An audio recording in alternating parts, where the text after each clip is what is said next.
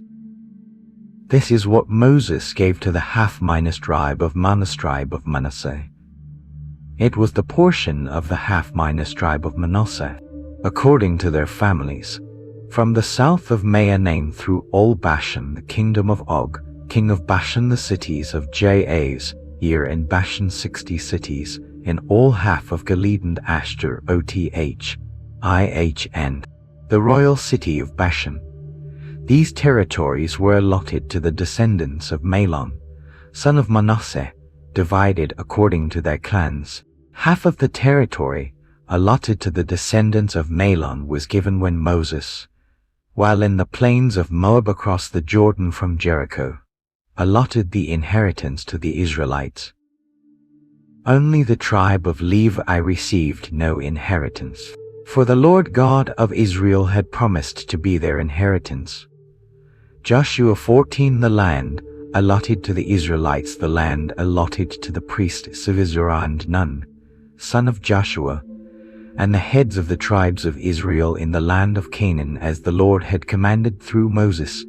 They allotted the 9½ tribes. Moses had allotted the inheritance of the 2½ tribes on the east side of the Jordan, but he had not allotted an inheritance to the Levites among the other tribes, because the descendants of Joseph became 2 tribes, Manasseh and Ephraim. The Levites received no inheritance of land, but only cities to dwell in and pasture lands for their livestock. The Israelites divided the land as the Lord had commanded Moses. The Judahites came to Joshua at Gilgal. Caleb son of Jephunneh said to him, "Do you remember what the Lord said to you and me at Kadesh Barnea? When I was 40 years old, the Lord's servant Moses sent me from Kadesh Barnea to spy out the land. I brought him back a report based on my own judgment. But the Israelites who went with me made the people's hearts melt with fear. But my heart remained wholly devoted to the Lord my God. That day Moses swore an oath, the land on which your feet have trodden shall be your inheritance, and that of your descendants forever, because your heart was wholly devoted to the Lord my God. Now the Lord has kept me alive for 40-5 years, since the day the Lord spoke to Moses while the Israelites wandered in the wilderness until this day. I am 80-5 years old today. My strength is still as good as it was the day Moses sent me out, and my fighting spirit has not diminished. Please give me this hill country that the Lord promised me that day. You yourself heard that the Anakim are there with large, fortified cities. But the Lord will help me. I will drive them out, as he said." So Joshua blessed Caleb and gave him Hebron as his inheritance. This Hebron belonged to Caleb son of Jephunneh the Kenizzite, because he had wholly followed the Lord, the God of Israel. Hebron was formerly called Kiriath-Arba, because Arba was the greatest man among the Anakim. At that time the land had rest from war. Joshua 15. The territory allotted to the tribe of Judah by their clans extended south to the border of Edom and reached the end of the wilderness of Seir. The southern boundary began at the bay at the southern end of the Dead Sea, passed south of the valley of the Scorpion, extended to Seir, the south of Kadesh-Barnea. To Azar circled around to Canaan, extended to Azar circled around to Canaan, then extended along the course of the Esmon, then extended along the course of the Nile into the valley of the Nile ending at the Mediterranean Sea. This was its southern boundary. The eastern boundary was the Dead Sea, extending to the mouth of the Jordan River. Then it ascends the southern slope of Jerusalem, the city of the Jebusites, to the valley of Ben-Hinnom. From there it climbs the northern end of the valley of Rephaim to the summit west of the valley of Hinnom. From the summit the boundary turns toward the spring of Nef passing the towns of Mount Ephron, descending to Beeroth, that is, Kiryat Haim. From Beeroth turn west to Mount Sur along the northern slope of Mount Kiryat-J. Iath-Rim descend to Beth-Shemesh past him, not to the northern slope of Eglon turn toward Gath-Rimmon, along Mount Beeroth reach Jabesh-Gilead. The boundary ends at the sea. The western boundary is the coastline of the Mediterranean Sea. These are the boundaries of the tribe of Judah, according to their clans as the Lord had commanded. Joshua gave Caleb the inheritance of Ia within the tribe of Judah. Kiryat-Arba, that is, Hebron. Arba was the ancestor of Anak. Caleb drove out the 3 sons of Anak from Hebron, Shishai, Ahiman, and Talmah. He then attacked the inhabitants of Ada. This place was formerly called Kiryat-Sepha. Caleb declared, "Whoever captures Kiryat-Sepha shall receive my daughter Achsah as his wife." Othniel, son of Keniz, Caleb's brother, captured the city. So Caleb gave his daughter Achsah to him as wife. When she came to Othniel, she urged him to ask her father for a field. As she was dismounting from her donkey, Caleb asked her, "What do you want? What can I do for you?" She replied, "Grant me a special favor, since you have given meal, and in the Negev please also give me a spring of water." So Caleb gave her the upper spring and the lower spring. These were the territories allotted to the tribe of Judah, according to their clans. The southernmost cities of the tribe of Judah in the wilderness along the border of Edom were Nuel, Jogbed, Kaina, Dimona, Adada, Kedesh, Horior, Etnan, Gia, Tel, Bealot H, Hisor, Hadath, Kiryat-J, Be'erim, that is, Hazer, Ammon, Shema, Merah, Hatzadah, Heshmon, Beth-Spear, Beth-Beel, Heshbon, Beth-Shirim, Bathia, Ba, Lighten-Im, Il-Doron, Kezir, Goma, Sirachah, Madmanah, Zans, Libai, Sili, Ain, and Limon.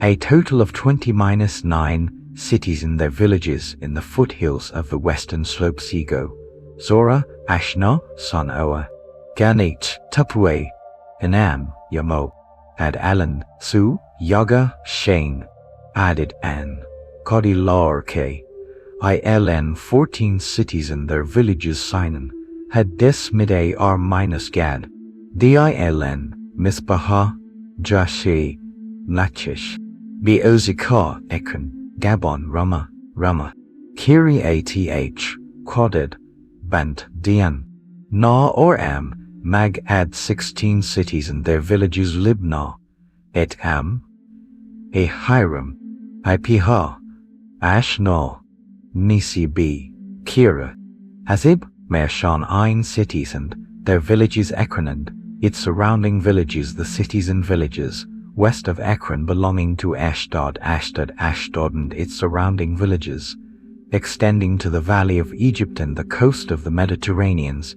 See the hill country. Shiloh, Jaatim, Zorah, Dana, Gath, Zana H, that is, Dia H, Anna, S2H, Ani, Goshen, Holon, and Kiryat. 11 cities and their surrounding villages. Ab, Duma H, Ishan, Jan in Beth-Afra H, Be'efiko, Hama, Jur, Hebron, that is Hebron, Zorah. 9 cities and their villages. Mon, Carmel, Zip H, Jet, Jereleda, Za Noah, Gath, Kibih, Timnot and cities and their villages. Haruah, Beer, Jat, Milo, Beranon, and Dlt and 6 cities and their villages. Ker, Bet-Beryl, that is, Kir Bet-Ja, and an Undrabata cities and their villages. Bear-Arova H, Midian, Sychar,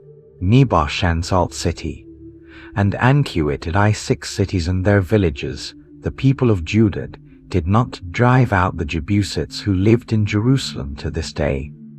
The Jebusites still live among the people of Judah. Joshua began east of the Jordan River from the springs of Jericho up into the wilderness, into the hill country of Bethlehem, from Bethlehem that is, Lachish, across the territory of the Alites to Asa, descending westward to the territory of the Jeph-Unni heights, reaching the region of Lower Beth-Ho, Aron, then extending to Kez, ending at the Mediterraneans. Ye, the descendants of Joseph, Manasseh, and Ephraim, received their inheritance. The boundaries of Ephraim, divided by clan, were as follows: eastward from Ataroth-Adai, westward to Upper Beth, then northward to Mehamoth, earning eastward to Taanath, Shiloh, passing through that place east to Kin-Aroth, from Kin-Aroth Aroth, Jericho, from the Jordan River westward from Tapuah to the brook of the Jordan to the Mediterranean Sea. This was the inheritance of the tribe of Ephraim according to their families. Within the territory of the tribe of Manasseh were also the cities and villages allotted to the Ephraimites. The Canaanites of Kishah were not driven out. The Canaanites among Ephraim remained, but they were forced into hard labor. Joshua chapter 17. This is the territory allotted to the tribe of Manasseh, Joseph's firstborn specifically.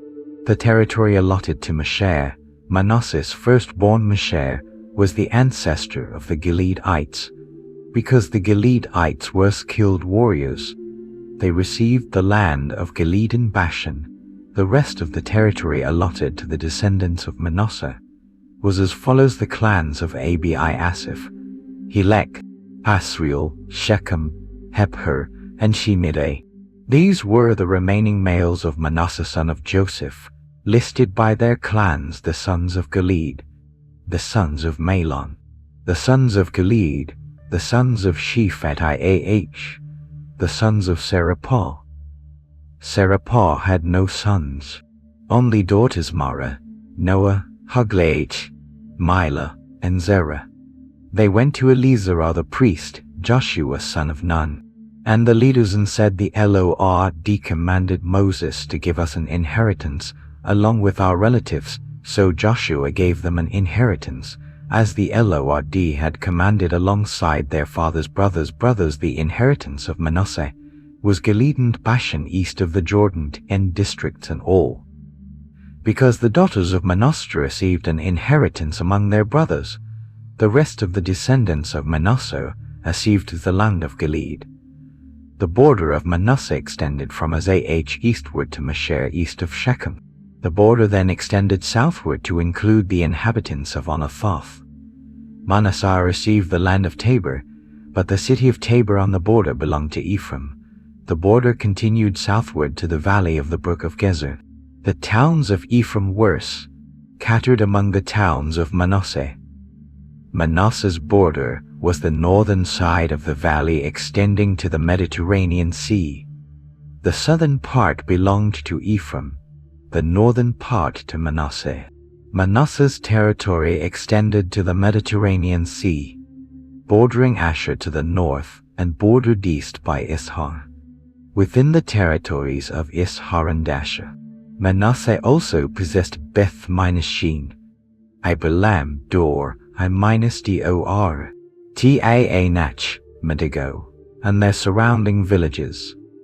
The third portion was Naphtali, but the Manassites could not take possession of these cities because the Canaanites were determined to remain there. Later, when the Israelites grew stronger, they put the Canaanites to forced labor, but did not utterly destroy them. The descendants of Joseph said to Joshua, Why have you given us only one portion of land? We are a large people, and the Lord has blessed us. Joshua replied, Since you are so numerous, the hill country of Ephraim is not large enough for you. Go up into the forest country and clear land for yourselves in the territory of the Perizzites and the Rephaim. The descendants of Joseph said, The hill country is not enough for us to live in. The Canaanites who live in the plains, whether in Bethel, Beth-Shean, or in the valley of Jerel, have iron-axle chariots. Joshua said to the descendants of Joseph, that is, the descendants of Ephraim and Manasseh, are numerous and powerful. You shall not only receive a portion of the land, but also the wooded hill country. You shall clear the land to its very borders. Though the Canaanites have iron-axle chariots and are strong, you shall drive them out. Joshua chapter 18. The whole assembly of Israel gathered at Shiloh and set up the tabernacle there. They had conquered the entire land, but 7 tribes had not yet received their inheritance. Joshua said to the Israelites, "How much longer will you delay going to take possession of the land the Lord, the God of your ancestors, has given you? Let each tribe select 3 men, and I will send them out to survey the entire land. They shall record the land according to the inheritance of each tribe when they return. You shall divide the entire land into 7 portions. The tribe of Judah shall remain in the south, and the 2 tribes of Joseph shall dwell in the north. After you have written the descriptions of the 7 portions, bring them to me. I will cast lots for you before the Lord our God. But the Levites shall have no portion of the land, for the priestly service of the Lord is their inheritance. The inheritance of Gad, Reuben, and the half-tribe of Manasseh has been settled east of the Jordan River as Moses, the servant of the Lord, gave them." Joshua sent men to survey the land and instructed them, "Go and survey the land and write a detailed report. Then come back to me. I will cast lots for you before the Lord at Shiloh." So they set out and traveled throughout the land. They recorded the details of the cities in 7 books, 1 for each city. Then they returned to the camp at Shiloh and reported to Joshua. Joshua cast lots for them before the Lord at Shiloh. He divided the land among the Israelites according to their clans.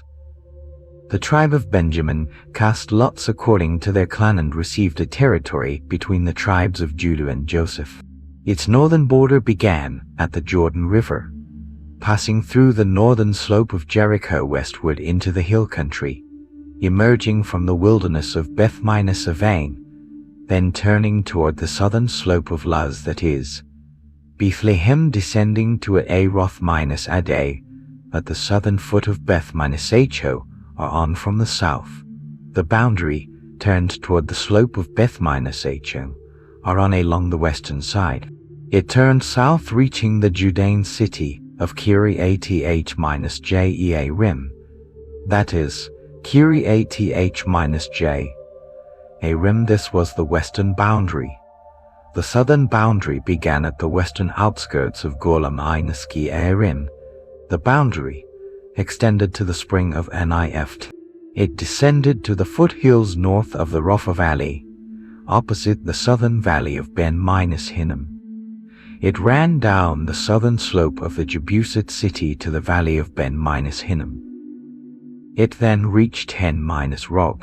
The boundary turned northward. It passed through En-Shimi and continues to Galilee opposite the Adamite Pass, finally descending to the boundary stone of Bohan son of Reuben, then north to the northern slope of Beth-Manasseh, Robba down to the Arabah, then to the northern slope of Beth-Hogla south, to the mouth of the Jordan at the northern bay of the Dead Sea.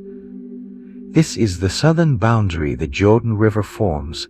The eastern boundary, the inheritance of the tribes of Benjamin. The cities allotted to the tribe of Benjamin by their clans were as follows: Jericho, Beth-Minus-Agrolah, Paimesh, Beth-Minus-Arabah Simray, Beth-Minus-Lehi, Aim-Pera, Opatra, Giphi-Menai, Opatra, and the 12 cities with their villages: Gibeah, Ramah by Roth, Nispiha, Gilead, Matseh, Laiki, Tolah-H, Zolah-H, Hel-Ph, the Jebusite city of Jerusalem, Gibeah, and Gilead, 14 cities with their villages. This was the inheritance of the clans of Benjamin.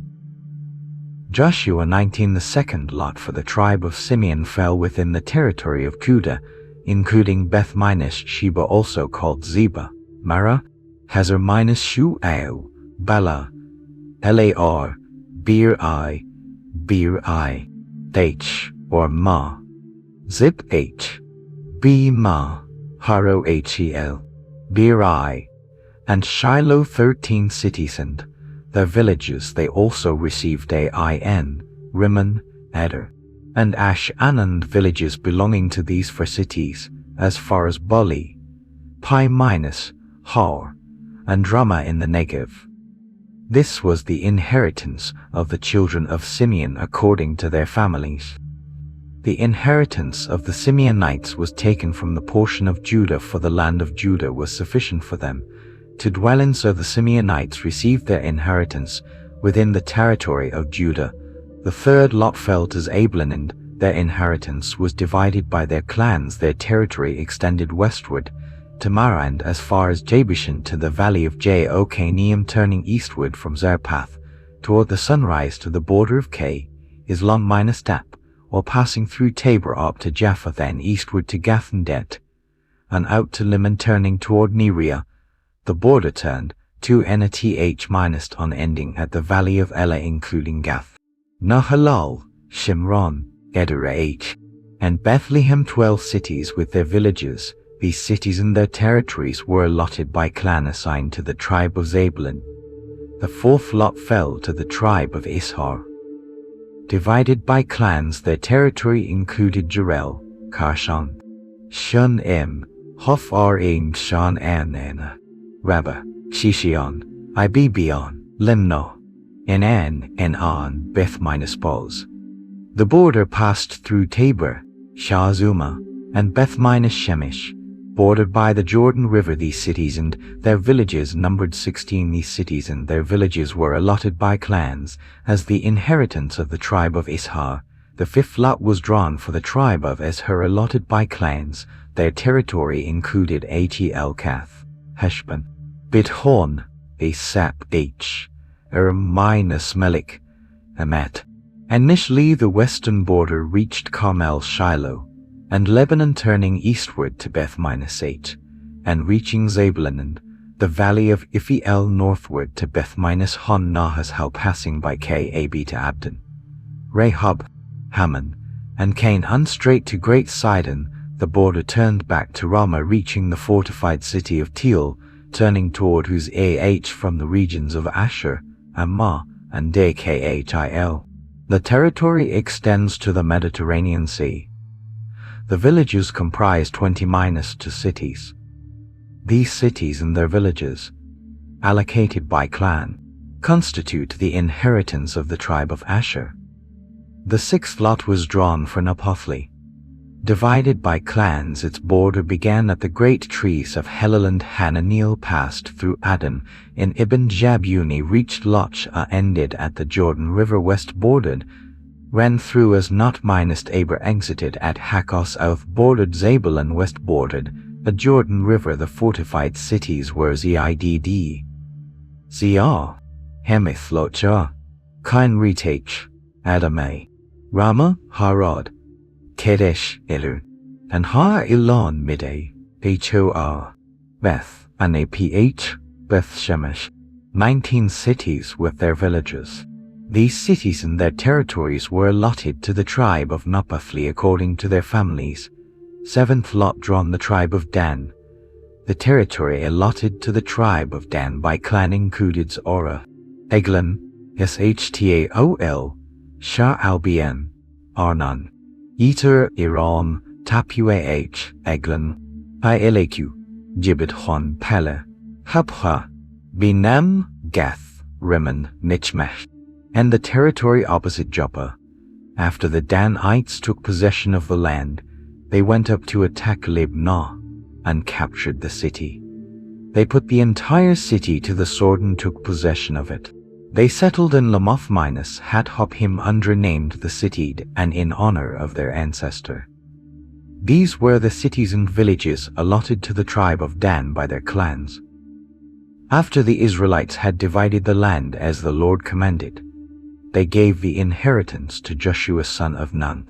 They granted him the city, he requested Tapuah in the hill country of Ephraim as he had asked. He rebuilt the city and settled there. The priest Eleazar, Joshua son of Nun, and the heads of the tribes of Israel at Shiloh, before the Lord at the entrance to the tent of meeting, divided the land by lot. Thus they finished dividing the land. Joshua 20. The Lord said to Joshua, command the Israelites to designate for you the cities of refuge, as I commanded through Moses, so that anyone who kills someone unintentionally may flee there and be safe from the avenger of blood. The person fleeing to the city shall stand at the city gate and state his case before the elders of the city. The elders shall take him in and provide him with lodging. If anyone comes to pursue him to take his life, the elders shall not hand him over, for he did not kill intentionally or with malice aforethought. He shall remain in the city until the judgment of the whole assembly of Israel and until the death of the high priest who is serving at that time. Only then may he return to the town where he lived before fleeing. They designated the following cities: Gad in Galilee, Shechem in the hill country of Naphtali, Hebron in the hill country of Judah, that is, Kiriath-Arba across the Jordan opposite Jericho. They designated Bezer in the wilderness highlands of the Reuben-Hittite territory, Ramoth in Gilead in the territory of the tribe of Gad, and Golan in Bashan in the territory of the tribe of Manasseh. Any Israelite or foreigner residing among them who accidentally kills someone may flee to one of these designated cities before the assembly passes judgment, and thus escape the avenger's vengeance. Joshua 21. The heads of the Levite families came to Shiloh in the land of Canaan, and presented themselves before the priest Eleazar, Joshua son of Nun, and the heads of the tribes of Israel. They said, the Lord commanded you through Moses to give us cities and pastoral undes for our dwelling. So the Israelites did as the Lord commanded, and gave the Levites these cities and pastoral undes from their own inheritance. The tribe of Caleb drew lots by their families. The Levites, descendants of Aaron the priest, received 13 cities from the tribes of Judah, Simeon, and Benjamin. The rest of the descendants of Kohath received 10 cities from the families of Ephraim, Dan, and the half-minus tribe of Manasseh. The descendants of Gershon received 13 cities from the clans of Issachar, Asher, Naphtali, and the half-minus tribe of Manasseh. The descendants of Merari received 12 cities from the clans of Reuben, Gad, and Zebulun. The Israelites distributed these cities and their pastures to the Levites, as the Lord had commanded through Moses. From the tribes of Judah and Simeon, they allotted the following cities by name to the descendants of Aaron, the sons of Kohath, among the Levites, for their lot had fallen to them. They gave them Kiriath-Arba, that is, Hebron and its pastoral undes, in the hill country of Judah. Abar was the ancestor of an O. The fields and villages outside the city were given to Caleb son of Jephunneh as his inheritance. Thus the descendants of Aaron the priest received Hebron as a city of refuge for those accused of manslaughter from these two tribes. They also received Libnah, Jatir, Eshtemoa, Holon, Deal, Ain, Jatir, and Beth-Shemesh, along with their pastoral undes, a total of 9 cities. From the tribe of Benjamin, they received Jeba, Jahaz, Anathoth, and Almon with their pastoral undes, a total of 4 cities. The descendants of Aaron, the priest, thus received 13 cities and their pastoral undes. The remaining clans of the Levites, descendants of Kohath, received cities from the tribe of Ephraim. In the hill country of Ephraim, they received Shechem, the city of refuge, Kishah, Kibon, and Beth-An, along with their pastoral and Desch, 4 cities in all. From the tribe of Dan, they received Elah, Kibon, Aroer, and Gat-Meon, along with their pastoral and destural, 4 cities in all. From the half-minus tribe of Manasseh, they received Ta, Enach and Gath-Meon, with their pastoral and 2 cities in all. These 10 cities with their pastoral and were allotted to the tribe of Gad. The remaining Levitical clans, the descendants of Gershon among the Levites, received from the half-minus tribe of Manasseh, Golan, Bashan, a city of refuge for manslayers, and Bet-Shean, along with their pastoral and 2 cities in total. From the tribe of Issachar, Kishon, Taberah, Jarmuth, and Den-Nin, along with their pastoral and 4 cities in total. The 4 cities of the tribe of Asher, Mishal, Abdon, Kath, and Rehob, along with their pastoral and The 4 cities of the tribe of Naphtali, Kedesh in Galilee, a city of refuge for the manslayer, Hamath-Dor, and Katin, with their pastoral and The total number of cities for the tribe of Gershon was 13, with their pastoral and The tribe of Merari, that is, the rest of the Levites. From the tribe of Zebulun, Akon, Gath, Dimnah, and Nahalol, with their pastoral and From the tribe of Reuben, Bezer, Jasa, Ked-Amoth, Mepia, Jath, with their pastoral and 4 cities of the tribe of Gad. Ramoth in Gilead, a city of refuge for the slayer, Mahanaim, Heshbon, Jazer, with their pastoral and 4 cities in all. 12 cities for the rest of the tribe of Levi, the tribe of Merari, in the land allotted to the Israelites. 40-8 cities for the Levites, with their pastoral and Each of these cities was surrounded by pastoral and All the cities were like this. The Lord gave them the land, as he had sworn to their ancestors. They took possession of it, and settled there. The Lord gave them rest on every side, just as he had sworn to their ancestors. No enemy could stand against them. Not one of the good promises the Lord had made to Israel failed to come true. Joshua 22. Joshua summoned the Reubenites, the Gadites, and the half-minus tribe of Manasseh, and said to them, "You have faithfully followed all the commands of the Lord's servant Moses, and have obeyed my commands from the beginning until now. You have not forsaken your brothers, the Israelites, but have always served as a guard for the Lord your God. Now the Lord your God has given them rest, as he promised.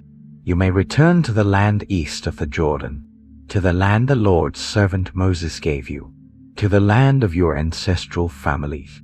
But you must carefully observe and obey the commands and laws that the Lord's servant Moses gave you, to love the Lord your God, to walk in his ways, to keep his commands, to hold fast to him, and to serve him with all your heart and soul." Then Joshua blessed them, and sent them away. So they returned to their homes. Moses had previously allotted the land of Bashan to the half-minus tribe of Manasseh. Joshua then allotted the land west of the Jordan to the other half of the tribe of Manasseh, to dwell among their Israelite brothers. When Joshua sent them away, he blessed them, saying, "Return to your homes with great wealth, livestock, silver, gold, bronze, iron, and abundant clothing. You shall share in the spoils taken from the enemies alongside your Israelite brothers." So the Reubenites, the Gadites, and the half-minus tribe of Manasseh departed from Shiloh in the land of Canaan, away from the assembly of Israel. They returned to the land of Gilead, which they had received as their inheritance, as the Lord had commanded through Moses. They came to the Jordan River in the land of Canaan, to the region of Galilee, and built a great altar there by the Jordan. When the Israelites heard that they had built an altar at Kiriath-Jearim on the border of Canaan, by the Jordan, within the territory of Israel, they gathered at Shiloh to go to war against them. So the Israelites sent Phinehas son of Eleazar the priest to the land of Gilead, to the Reubenites, the Gadites, and the half tribe of Manasseh. Accompanying him were 10 leaders from the tribes of Israel, one from each tribe, all chiefs of the families of Israel. They came to Gilead, and said to the people of Reuben, Gad, and the half tribe of Manasseh, the entire assembly of the Lord says, How dare you betray the God of Israel? By doing this, have you forsaken the Lord, and build an altar for yourselves? To rebel against him, is the sin of Aaron not enough for us? To this day, we have not been cleansed from the plague that came upon us in the assembly of the Lord, because of the sin of Aaron. And now you want to turn away from the Lord. If you rebel against the Lord today, he will be angry with the whole community of Israel tomorrow. If the land you have taken is unclean, then move to the place where the Lord dwells, to the place where the Lord's tabernacle stands, and share the land with us. But do not abandon the Lord, nor abandon us, by building another altar for yourselves, in opposition to the altar of the Lord our God. Did not Achan son of Zerah commit deceit regarding the devoted things? Did not the entire assembly of Israel suffer for it?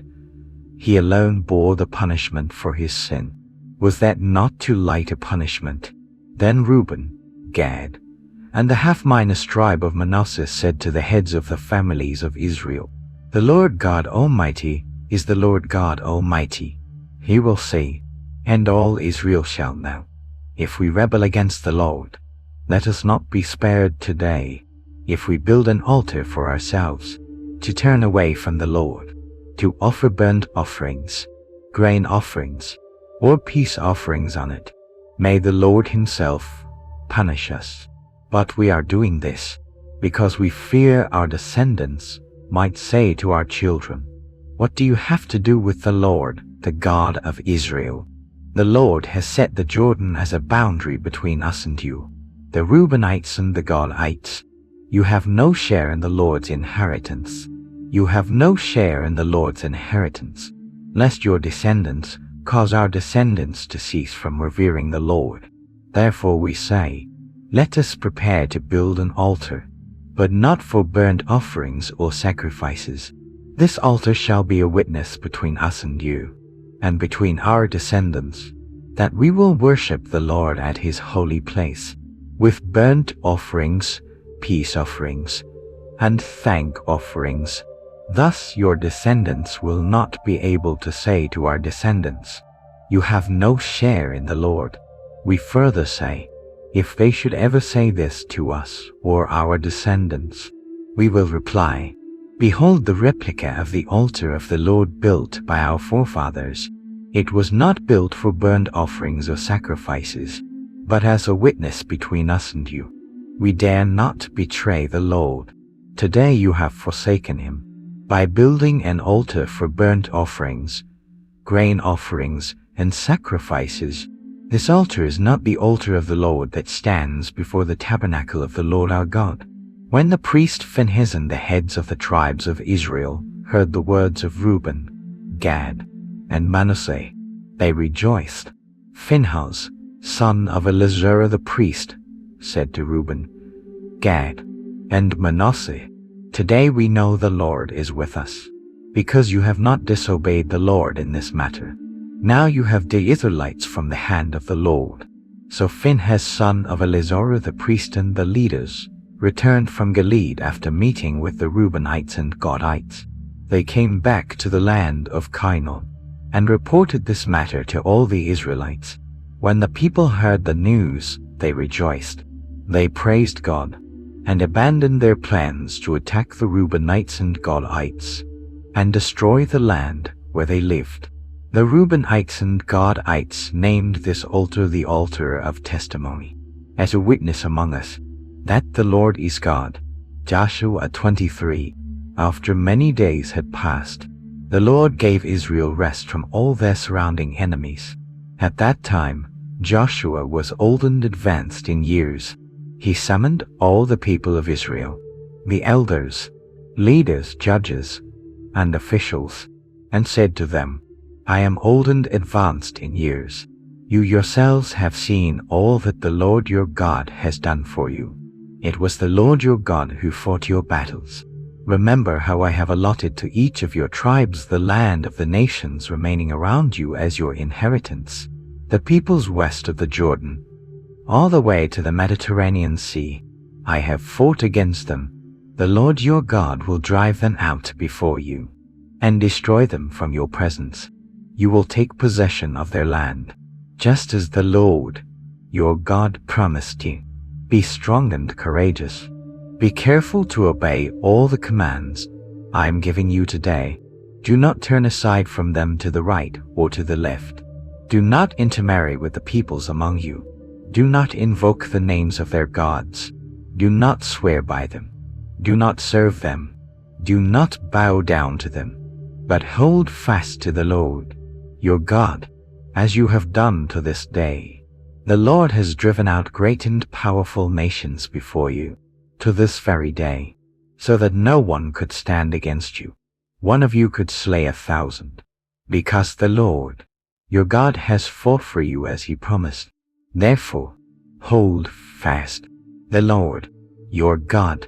But if you turn away and make alliances with the peoples remaining in these lands, marry them, and associate with them, know this: the Lord your God will no longer drive out these nations before you. They will become snares and traps for you. They will strike your backs and pierce your eyes until you perish from this good land the Lord your God has given you. Now I am about to go the way of all the earth. You yourselves know that not one word has failed of all the good things the Lord your God promised you. They have all come true. Whatever the Lord your God promised, whether good or bad, will come upon you until the Lord your God destroys you from this good land he gave you. If you break the covenant that the Lord your God has commanded you, and go to serve other gods, and bow down to them, the Lord's anger will burn against you, and you will quickly perish from this good land he has given you. Joshua 24. Joshua gathered the tribes of Israel at Shechem, and summoned the elders, leaders, judges, and officials of Israel. They stood before God. Joshua addressed the entire assembly. The Lord, the God of Israel, declared long ago that your ancestors, including Terah, the father of Abraham and Nahor, lived beyond the Euphrates River and worshipped other gods. But I brought your ancestor Abraham out from beyond the Euphrates River and led him throughout the land of Canaan, and gave him many descendants. I gave him Isaac, and to Isaac I gave Jacob and Esau. I gave the hill country of Seir to Esau, but Jacob and his descendants went down to Egypt. Later I sent Moses and Aaron to perform signs in Egypt and bring you out. When you left Egypt, the Egyptians pursued you with chariots and horsemen as far as the Red Sea. You cried out to the Lord, and he brought darkness between you and the Egyptians, causing the Red Sea to engulf the Egyptians and drown them. You saw with your own eyes what I did to the Egyptians.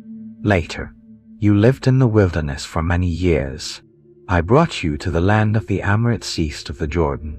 They fought against you, but I delivered them into your hands. I destroyed them before you, and you took possession of their land. Later, Balaam son of Beor, king of Moab, prepared to fight against Israel, and summoned Balaam son of Beor to curse you. But I would not listen to Balaam, and he blessed you instead. So I delivered you from his hand. You crossed the Jordan and came to Jericho, where the people of Jericho fought against you. along with the Amorites, Perizzites, Canaanites, Hittites, Girgashites, Hivites, and Jebusites. I delivered them into your hands. I sent the hornet ahead of you, to drive them out before you. This was done to the 2 Amorite kings as well. It was not by your own sword or bow that you accomplished this. I gave you a land you did not labor for. You have lived in cities not built by your hands, and eaten from vineyards and olive groves not planted by you. Now fear the Lord, and serve him faithfully. Abandon the gods your ancestors served beyond the Euphrates and in Egypt, and serve the Lord. If serving the Lord seems impossible to you, choose today whom you will serve: the gods your ancestors served beyond the Euphrates, or the gods of the Amorites in whose land you are living. As for me and my household, we will serve the Lord." The people answered, "We will not abandon the Lord to serve other gods. For the Lord our God brought us and our ancestors out of Egypt, the house of slavery. He performed those great signs before our eyes, in all the paths we took, among all the peoples where we lived. The Lord protected us. The Lord drove out before us all the nations we encountered, the Amorites who lived in the land. We will serve the Lord, for he is our God." Joshua said to the people, "You cannot serve the Lord, for he is a holy God and a jealous God. He will not forgive your rebellion and your sin. If you forsake the Lord and serve foreign gods, the Lord will turn his face away from you and bring disaster upon you, so that you will perish, even though he has been good to you." But the people said to Joshua, "No, we will serve the Lord." Joshua said, "You yourselves bear witness that you have chosen to serve the Lord." They answered, "We bear witness." Joshua said, "Now cast away the foreign gods from among you, and devote yourselves to the Lord, the God of Israel." The people said to Joshua, "We will serve the Lord our God, and obey his voice." That day, Joshua made a covenant for the people, and reaffirmed the statutes and ordinances at Shechem. Joshua recorded these events in the book of the law of God. He also set up a large stone as a memorial beside the sanctuary of the Lord, under the oak tree. He said to the people, "Behold, this stone shall be a witness to us, for it has heard all the words the Lord spoke to us.